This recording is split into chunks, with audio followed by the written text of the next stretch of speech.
Multiplying mixed numbers. The problem we're going to look at today is 3 1/3 times 3 1/6. Now the first step is to change these mixed numbers into an improper fraction. An improper fraction is where the numerator is actually bigger than the denominator. So let's do that. 3 1/3.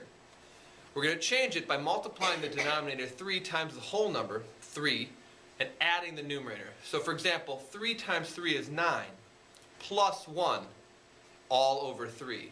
So in other words, 3 1/3 becomes 10 over 3. Now let's leave that there. The second one, we'll take the denominator 6, multiply it times 3, and we get 18. 18 plus 1 is 19, so our new number becomes 19 over 6. So there we're left with 10 over 3 times 19 over 6. But 10 times 19 seems like a big number.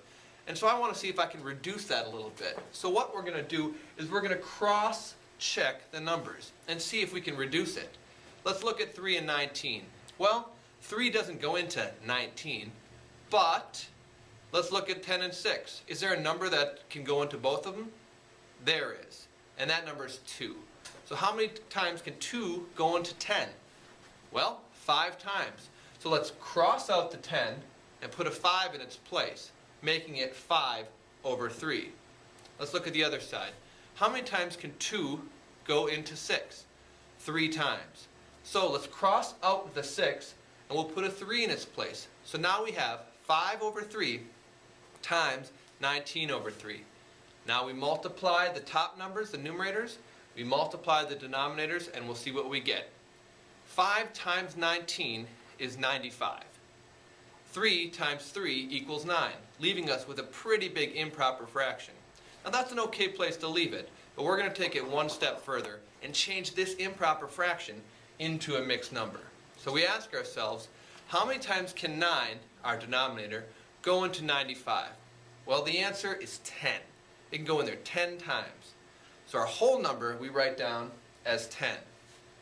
9 times 10 is 90, so we take the difference, which is a code word for subtracting, between 95 and 90, and we get 5, which becomes our numerator.